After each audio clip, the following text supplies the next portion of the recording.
Charlotte Motor Speedway, a track we visit twice on the schedule, but each time we go here, year after year, it looks quite different. And again today, you're looking at an example of a track that might be familiar immediately, but the way drivers are going at it, and more than 30 of which, in fact, it's going to be a big test not only of skill as always, where we have our 300-mile oval race, but also of endurance, but in a different fashion. No longer are we racing at the 4-turned oval configuration, but instead, we're going racing with the 12-turned roval configuration. Welcome back to left turns, right turns, and everything in between. This is your final road course race of the 2025 Integrity OCTANE Series. Welcome back to race number 26 of the season, second race of the round of 10. And on FTN Broadcasting, I'll be your host for tonight's broadcast. I'm David Droitz, commentating and producing. This race is set to be a thriller, not only because what we're looking at right here, of course, is the mid-stage of a critical championship period, but also we got a great group of drivers, more than 30 coming out 26 weeks into the season and at a road course no less. We don't have as many road courses, not nearly as many as we do ovals on the schedule, so while this might be a little less common, drivers are stepping up to the plate and getting set to challenge themselves to the fullest. Currently, the starting grid has not been set, no times have been taken, and we still got a load of time to go until that point has come to its close. 7 minutes left on the clock for drivers to put down 2 times. There's Brock Potter in the number 14. All eyes on Ethan Lane and Jared Davis. Davis on pit road. Fife is not. And these drivers right now are getting themselves prepared for their opening laps. Davis and Ethan Lane have punched their ticket into the Integrity Ignite Series Final 5. And they're the first drivers to do so in that series, both getting the job done with a victory apiece. On Tuesday night, Ethan Lane is 49 points above the cut, but nobody has officially locked themselves in. Davis is going for a victory tonight, as is Lane. Ethan's first lap, a 1:20.429. So far, he's the second fastest in this session. Blake Cannon in practice beat him. Now Blake is on his way to prove he can do it again. Ethan Lane is more than a second up on the next closest driver, currently in Ross Cato. That's the big differentiator.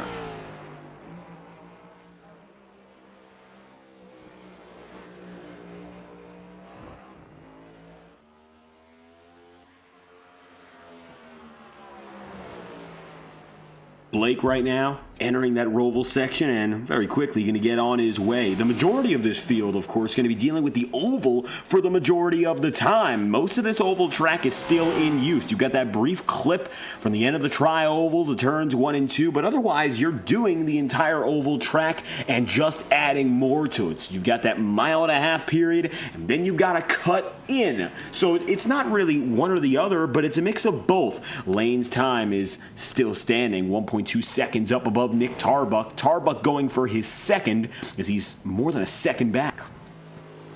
And that's still the runner-up time, and firmly the runner-up time by 0.2 of a second. Can Blake Cannon knock Tarbuck out of line on the first lap, or will he go all the way and hit the top of the timing charts? Ryan Bean takes third place and cuts the gap to Nick Tarbuck. Cannon comes across the line. It's a 1:23.34, a lot slower than anyone that he's competing with. So he's going to take it slow, warm himself up on that first lap. This might be the kicker. Ethan Lane was the second quickest in first practice. Blake was the only driver better.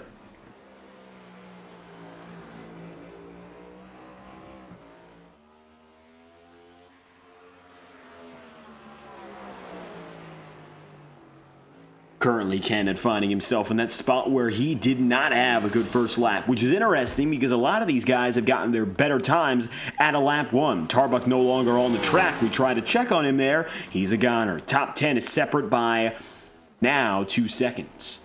Woody Mahan with a great lap. How about the number 49 of Mahan going up into 4th place? And that's his second in the last month.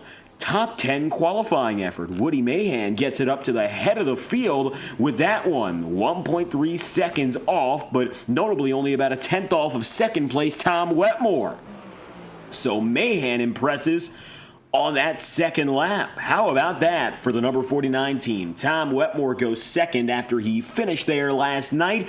Blake Cannon, final chance here. Can he avenge his practice time from a 123 to a 120.9? It's good, but not good enough. Half a second off of Ethan Lane is firmly second place, but not going to hit where he would like to get it. Tom Wetmore stays third. Woody Mayhem now drops back into sixth. Still a very solid run as Ryan Bean gets the better of him in just. Top 10 is now split by 1.6 seconds. Cody Smith, the last man in it. Top 10 here, he is 10th to Don Stevenson's 9th. Stevenson won at this track in 2023, got wrecked early in 2024, so hoping that the odd year luck comes back to him because that previous running was not at all what he wanted. A dismal showing involved in an incident early from the front of the field in qualifying, mind you. And that was the problem. Started off strong, and of course, that first lap, the diciest of all, you got 30 plus drivers, 40 laps, not a lot of time, and a lot on the field. So track position, if you can make it up early, that's about as good as getting it in qualifying here. Smith going to lock it up, goes a little wide into the entry of that back straight chicane, and he'll keep it moving.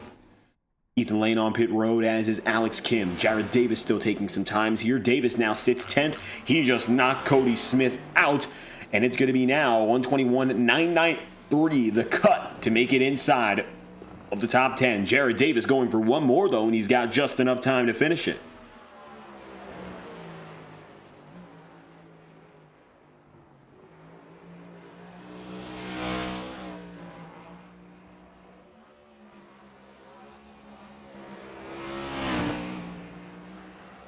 Ethan Lane coming into turns 1 and 2. And making it down to the back straightaway again. That Chevrolet Camaro careening in at a speed now of over 150 miles an hour. He is set to get it up to about 170 and back it down through the gears here. This might be the final competitive run still going through. Smith was not able to get his second time as an improvement. And we say final competitive time because some drivers are taking extra laps on the track, and those will not be counted. Aaron Eads, Randy Fiash, Brant McClendon, Brian Greenlee, and Eric McFarland have all abstained from going on the track, and now they no longer have time. So Davis's final shot might just be the last switch up in the top 10. 121.779. That's going to be brought 0.2 down, so Davis gets up to 7th on that last lap. Consistency is key. Here's Wetmore taking one of those laps that will not count.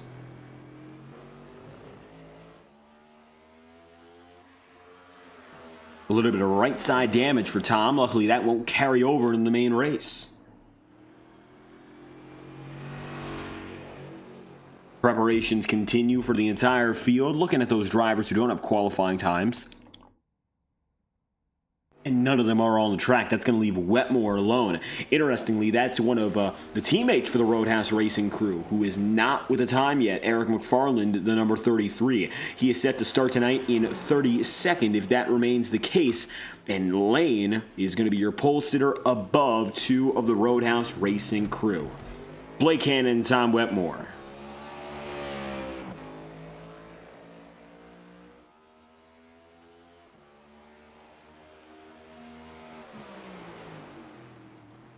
Heading to pit road this time by, Wetmore going to drop in real fast and with less damage, of course, than it could have been. Getting real close to that pit barrier. Nonetheless, he's going to take a time that puts him up into third. The gap between third and first is bigger than the gap between third and looking all the way down, 15th. Ethan Lane is a cut above. First and third is a bigger gap than more than 10 drivers behind them. Ethan Lane does it again. I mean, what else can we say? He got his 7th win of the Ignite Series last night at Daytona in a caution-free superspeedway running. And with that being said, the Octane Series, even more impressive that he's been able to hang on because that right there was his 11th pole of the season. Looking for win number 11, Lane grabs the top spot here in Charlotte's qualifying. Wetmore won the last time we were here, mind you. That was the oval configuration. He'll start in the top 3. Let's go through that starting grid. It is jam-packed with talent, and not only that, it's got a field filled to prove it. Inside of row number 1 is your championship leader and your defending winner from last night, Ethan Lane, looking for win number 11 to back up pole position number 11. Lane has 17 wins across the Integrity Racing League, and he'll take the top step. Blake Cannon in second, Tom Wetmore in third, Nick Tarbuck in P4, Ryan Bean in 5th. Cannon, Tarbuck, Wetmore, all championship contenders. And then you've got the spoilers just behind. Ryan Bean is going to find himself right on the cut line. He is in the mix. Woody Mahan in the number 49 with a great qualifying effort. His second appearance this season in the Super 6 to start this one off. Jared Davis goes 7th. Nate Campbell, the rookie, is on the cut line again tonight. He is in 8th. Ross Cato, well, he's going to find himself 12 points under the cut. He starts in 9th. Don Stevenson, 15 under, is P10. To round out the top dozen is Cody Smith and Sam Nieto. Nieto is now 7 points under after a strong race last week. Jacob Fife, 13th. Alex Kim, 14th. John DeBarro, 15th. And Nicholas Ward, P16. Yazik is in 17th. And Zach Schrentenholz in 18th. Nolan Potter, P19. Matt Sizzler, 20th. And Casey Shue goes 21st with Dalen Gibman, 22nd. Brock Potter, 23rd. And Josh Gallagher, 24th. The last driver in your top 25 is Sean Kalis in the 90. Bobby Keith, Eli Cars, Brant McClendon, Aaron Eads, and Brian Greenlee make up the rest of the top 30. 31st, Roadhouse Racing from the front to the back. They'll start second and second to last with Eric McFarland in the number 33. And then you've got your 32nd and final driver, Randy Fiash, for the 11th time this season. And in more than a third of our races, Ethan Lane has taken the pole. He just did it again tonight by more than a second. That's your starting grid from the Charlotte Motor Speedway. Now, 2 minutes and a pace lap. All that separate us from racing action again.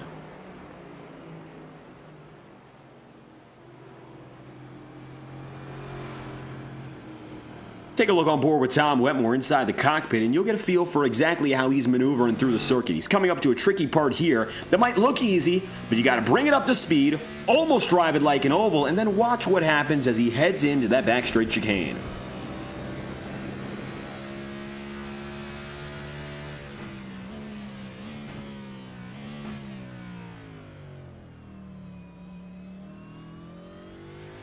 Well, you see there, it didn't quite work out. He'll give us a better example through the front straight chicane, hopefully. Just missing the apex and backing it down if you have that happen in a race. Going through the back straightaway chicane, you gotta stop entirely, and it's a stop-and-go penalty. Wetmore comes in this time by probably flat spot of the tire. There's Eli Cars, and he does the same thing, but to a greater extent.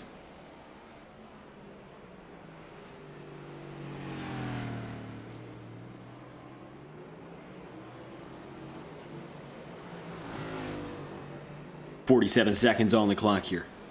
Majority of drivers haven't taken times. It's a long circuit as well. Charlotte Motor Speedway, the oval times, they come in at about 30 seconds, 31 seconds, depending on the package. It's more like a minute and 20 seconds, which can extend up to a minute 25, depending on tire wear. Tire wear with the next gens hasn't been a big deal when it comes to road course racing, but conditions tonight might give way to a little more when it comes to the weather. We're working with what looks to be sunny skies. Hopefully they stay that way all day long. Track temperature right now going to be in the 90s with an ambient temp of 87 degrees Fahrenheit.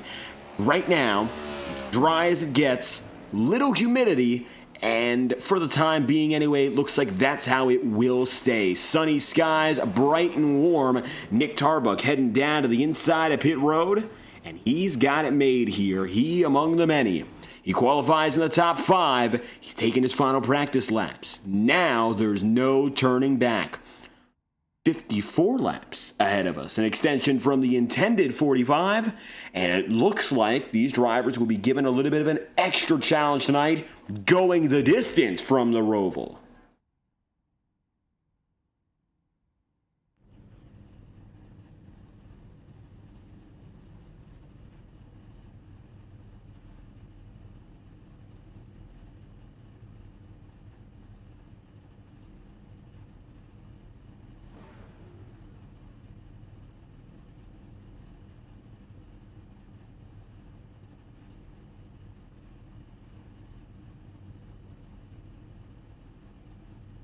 Ethan Lane, Blake Cannon, probably the favorites to go out here and win this one. Qualifying tells a lot of the story. You can never predict a winner 100% accurately, but if you are to put your bets on one or two, the front row at a road course is always a great place to start. Ethan Lane, last time he went racing in this league at a road course, however, he did not end up winning, even though he started up in front. It was he and Justin Morton that were toe-to-toe alongside each other for the better part of a full night of racing in Portland. Final pit stop cycle, Lane made a critical error and ended up going down a pit road and collecting a speeding penalty. That dropped him to the back of the field. That gave Justin Morton his first win of the season, and that victory got him into the playoffs. For Lane, it didn't cost him much, but of course it cost him a win. Had he been able to hang on that night, it would have been 8 wins in the Ignite Series and 10 in the Octane Series, for a total of what would have been then 18. Ethan's got a chance to go for that total tonight and reach a little bit higher in the weeks to come. Blake Cannon, however, would love to be the first to really punch his ticket in. The number 44 crew right now, one of the many who is not locked in. Nobody is locked in currently. However, that could change tonight. Lane is 49 points above the cut line, so he's nearly a race up to begin with. If he has a solid race, he'll lock himself in no matter what. However, Cannon is on the cut. We have 3 drivers on the cut line exactly tonight. Blake Cannon is one of them. And then you've got Nate Campbell being the second of which. Lastly, Ryan Bean. They are all in now what is a 3-way tie on the cut. The good news is for them, they're all above the cut line because they're 7 points up on Sam Nieto. The bad news is they're all tied with each other. They are directly competing against each other. Failures and successes all in consideration to make it to the next round. They're above the line, but one foul movement, and you're going to see complications galore. From second in points, or rather now third in the standings, down to even as low as 7th, where Ross Cato is only 12 back on your second place man. So there's a lot on the line tonight, just by virtue of how tight that threshold is. Here's to seeing whether or not the field can make it so. If Ethan Lane or Blake Cannon can break through, if the cut line can be stretched, or if it tightens even further. After this, only one more chance to punch a ticket into the championship 5. The front row of the best chance of doing it tonight. How lenient will they be on this first lap? Will we see chaos, or will we see the calm before the storm? From America's home for racing, Charlotte Motor Speedway, 65 years into its illustrious history, we come again to settle the score. It's Octane Series playoffs time, one more time from a road course. Lane pulls a car length and we are underway from the Roval.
Ethan Lane out of the opening lap. He got that jump on the first run through. Out of the front straightaway, that's all he needed. He'll take the advantage in lap number 2, and so be it. 1, 2, 3 as they were. The only big difference is if you look a little bit further back, Woody Mahan now finds himself way behind, and Mahan's going to be surging through. Looks like starting at the end of the field, and he doesn't have damage, so he should be able to continue on and keep making those spots up. 22 spots down where you set to qualify. The rest of the top 10 is as is. Sam Nieto, the only one to infiltrate with a huge slide. And first and foremost, a great save there. And Cody Smith, a great avoidance, but a loss for words early. Lap 2, and Sam Nieto drifts out of order and luckily puts it back together. Now he's in the top 10. And that's a huge plus to begin with. He's going after 3 drivers, Campbell, Bean, and with them, you got Blake Cannon. So they're all up in front of where the Nieto crew is currently. However, they're all in the top 10, so it's a closer field, a closer playing field than it was to begin with. Maybe not level just yet, but certainly a little bit closer than what we saw to begin with. Cannon across the line remains in second place here. Nate Campbell with Jared Davis. Oh, we got one. That's Sam Nieto way out of line there through the front straight. And he's going to have to take a slowdown penalty, and very soon. He went beaming through the front stretch and missed the last turn outright. So he's going to have to pull out of the way here. Nieto trying to find a place to do it. And so far, the number 2 team is going to hang on, but Cody Smith saw, and he knows the pressure doesn't even have to be on for him to make it by. There's a timer for drivers to take that penalty, so we'll see what happens there. Nieto's still going to hang tight. For the time being, no move has been made there. Jacob Fife is going to drop a little bit further back.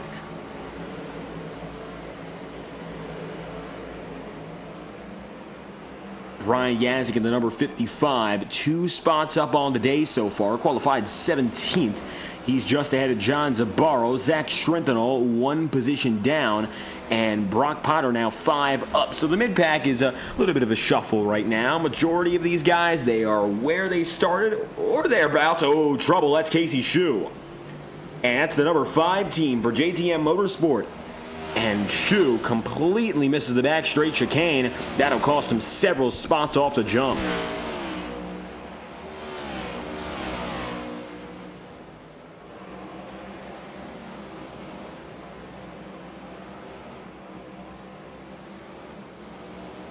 For Shue, it looks like all the time he lost is going to act as that penalty. He'll drop down to 22nd according to timing and scoring. So he's about back to where he was to begin this race, and in fact, 1 spot lower. Tom Wetmore getting ahead now of Nick Tarbuck. So that's going to be Wetmore, your 3rd place qualifier, into 2nd. And looks like Blake Cannon with a little bit of beat up front end is going to fall behind to take 4th. Roadhouse Racing switching places, and so it's going to be Wetmore instead taking the reins. Blake Cannon not going to be the aggressive one to get things started, so it looks like he will fall back. Nate Campbell getting by him here, and Ryan Bean rather. Campbell going to be getting closer. A little bit of a switch over. Wetmore wide into the backstretch chicane. They'll come toward the Tums Heartburn turn into turn 1, and it's going to be Tarbuck now who gets P2. In the last lap, 3 drivers have held it, and you might see a 4th and Ryan Bean coming right up. Wetmore stuck in the middle. He's got the pressure on him from front and back side. Bean gets inside of 4th. Wetmore back to 3rd. Nick Tarbuck is going to be P2. Those were some fast moves made. Luckily, without much issue or incident for those guys, but all things considered, that could have been a whole lot dicier. Luckily, it wasn't. Cannon, however, is going to lose out of that one, and you'll see him drop back now into 5th. Nate Campbell's going to be P6 here, and he might be able to eclipse the 44 team. The rookie is looking for Ryan Bean, and this is the hot spot.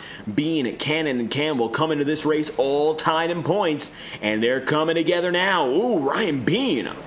Quarter panel damage without Harry's working on Tom Wetmore.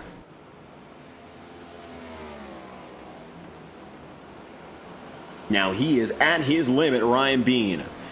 Saw a little bit of crumpling there, and he has given the signal time and again to Tom that he wants to get by. Hasn't been able to do so. Tom maintains third, but it's not going to be an easy fight with a diligent drive from Ryan Bean just behind him.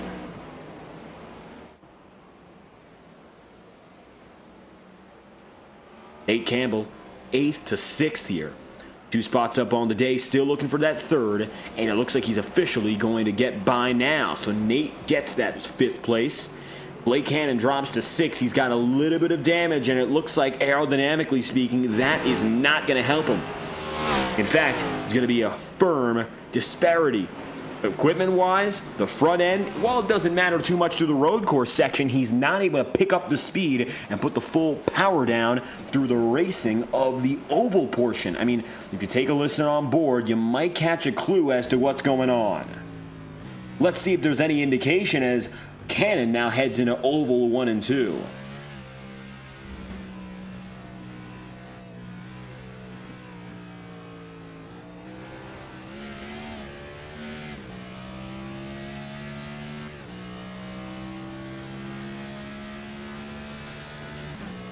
Still able to get it up to 5th gear here, but a huge drop back. Jarrett Davis is now all over the back bumper of Cannon, and it's pretty clear now that for the time being, Cannon just got to ride this first stint out, and it's not going to be pretty. Nick Tarbug is now 5 seconds back on Ethan Lane, though. Lane just ran a 121.83. This time by 121.665, so he looks to be well within the means of control when it comes to pace, and he can pull it up a little bit more when he would like to. He can drop it back a little bit and dial behind if he needs. But so far, Lane looks to be in control, and as Wetmore! Tom Wetmore and teammate Blake Cannon! It's a roadhouse recipe for disaster as the teammates get into each other. Take a look at this. Wetmore was ahead of Cannon coming through. Oh, he hits the curb into 1. Cannon, nowhere to go, slides him out. Davis makes both passes immediately, gets him up to 5th. Horrible for Tom Wetmore. And even worse for Blake Cannon. While Wetmore maintains in 9th, Cannon drops back even further. And now he finds himself running in 15th. Drops back a little bit further as Matt Sizzler gets by. And Cannon adding insult to early injury. This is going to drop him far below the cut line as he is no longer anywhere near the competition up at the upper half. Wetmore, now he drops out of the top 10 as well. And it looks like he's going to nearly completely miss the backstretch chicane. Wow. Bad news for the 51 and the 44 alike. Starts with Wetmore just slightly missing the chicane, and it looks like that minor hitch is going to cost the team as a whole significantly.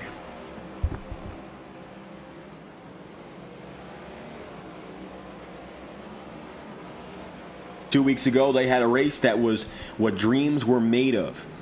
Race victory, 2nd place, a 1-2 finish at Richmond to clinch Tom Wetmore's opportunity to keep on racing into the next round of the playoffs. And as he did so, it was as good as it comes. Against Ethan Lane, head-to-head, late in the going, there was no backing out. There was no way to get around. It was just all about whether or not he had the stuff, Wetmore. And with his help from Blake Cannon, it worked out. But right now, both those drivers are going to be on the outset looking in.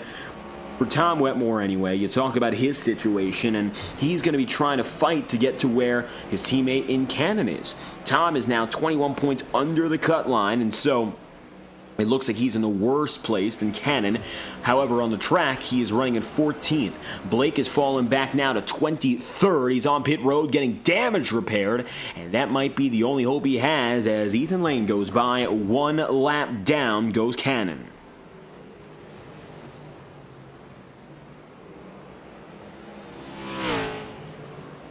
Nine laps in out of 54, nearly a 1/5 of the way through, and the advantage is as clear as day. It is all Ethan Lane with a 4-second lead relative to the rest of the field.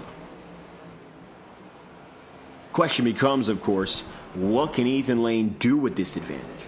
it doesn't look like he has to do all too much. He's in a fantastic position as is, and in using that position, he can just bide his time and get his strategy really tuned in well. He ran a 1:22.6 that time by, so he actually is showing some signs of losing speed on a lap-by-lap basis, but doing so with strategy is a lot more important and a lot better than pushing hard until you've got nothing left in the tank.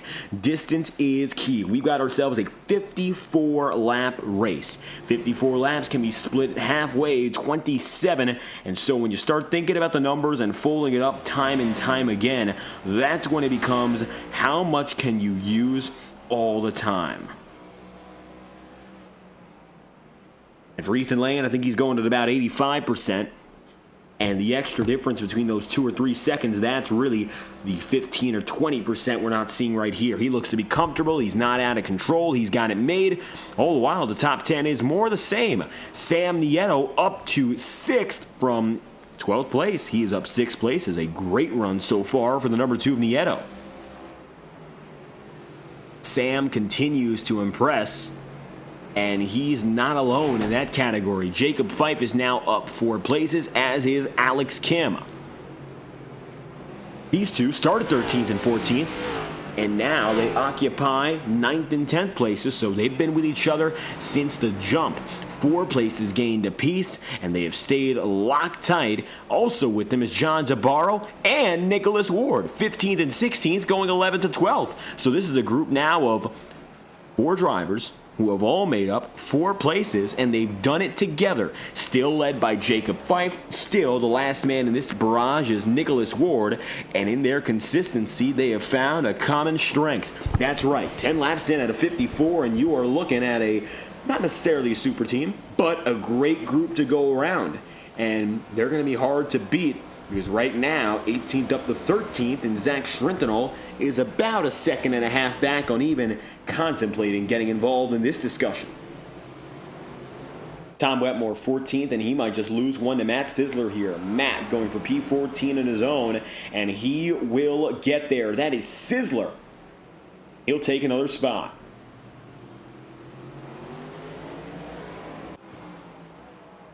Ethan Lane coming up now on Eli Cars in the 82.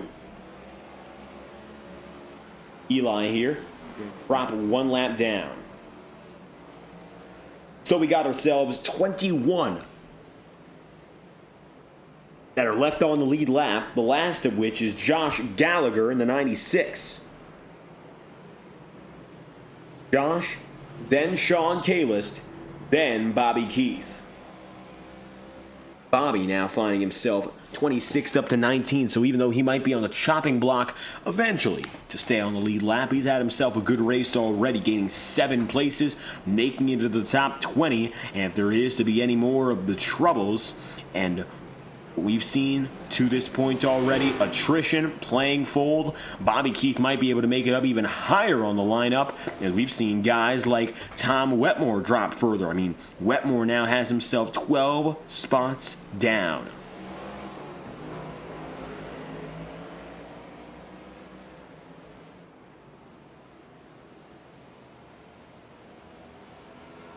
Wetmore, 12 down. And then you got to look at Blake Cannon, who is 25 back and retired.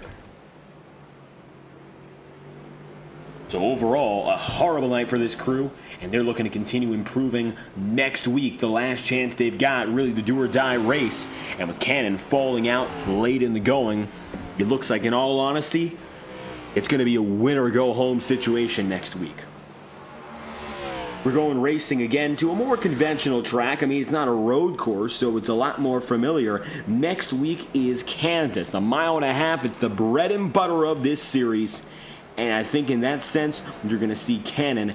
He has to come alive. Wetmore, more the same. If you're under the cut after this race, you need to keep it moving. Ross Cato does not want to be in that position where he has to do it all over again. And of course, right now, I think he's in that position where he's actually going to gain relative to the cut. Ross came in today, and he only found himself 12 points under. He is ahead of Blake Cannon, and he is not too far back on Bean, nor Campbell, nor Tarbuck. So, if Blake is to drop, And if Sam Nieto stays close, you might just see Nieto and Cato fighting for that final championship placement, under the assumption again that nobody wins and locks themselves in from under the cut line. That could be a very real battle next up.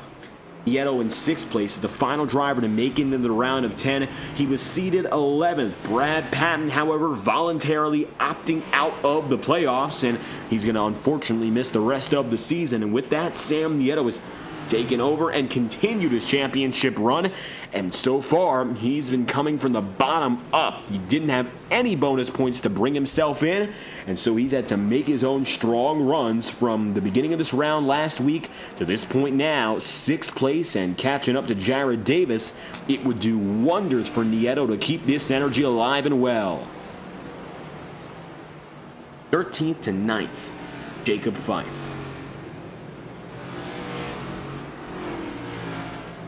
To this point, Fife has been solid. He still has that group behind him. 20th up to 15th is going with Matt Sizzler's 19th to 14th. And it's going to be Potter and Sizzler both up 4 on the day in their own right. And actually, up 5 as a matter of fact. Same for Zach Strintenal. So you've got a few bundles of guys who have gained, and then you've got drivers who have fallen back. Sean Kalis, right there, out of the final corner and into the front straight. He's going to miss that last apex, so he'll have to drive his way through the grass to get back up here.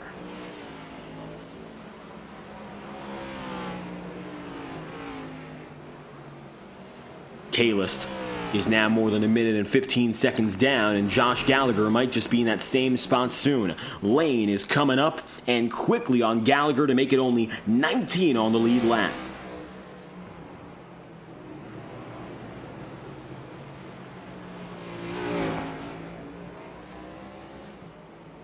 Ethan is 4.6 seconds up, going through this oval stretch, the transition period at the line last time by 5.2 seconds. Ryan Bean is a further 5 back on Nick Tarbuck, and it is a stratospheric difference between the first place driver, the second place driver, and everyone else. There is no way else to put it. Besides, the top 2 are on a different level. Everyone else is a little bit closer, but even the top 10 is separated by half a minute here. I mean, you go back to where John Zabarro is. He's coming through oval 2 and 3. Lane is going to oval turn number 1. That's how big a difference it is, and there's an oval cut in to the road course. Lane is more than a half lap and then some ahead of drivers who we started with 15 laps ago. What a drive again and again.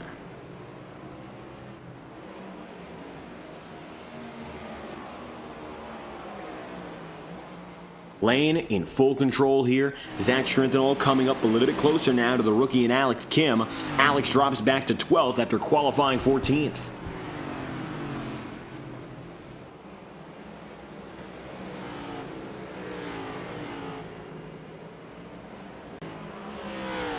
Trouble in the Tom's Heartburn turn. John Zabarro, watch this. Outright missing that first corner and slamming into the inside wall.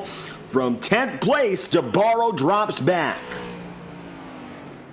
And so now it looks like John is going to be running a little bit further back.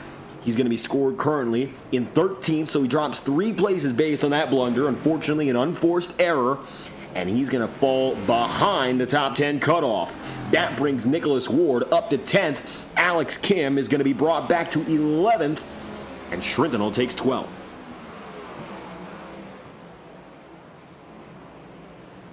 Nolan Potter, 19th up to 14th here, will be the next driver to go at it with John Zabarro. And that is big crumpling on the front end. That's the same type of damage that eventually gave way to Blake Cannon having his problems.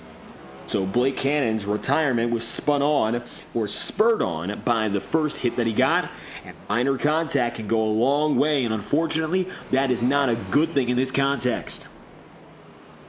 Zabarro bobbling up and down these sets of corners. Hopefully he can hang tight, but Nolan Potter might just be next. Cannon is back on the way, mind you. 7 laps down, he disconnected briefly and has returned.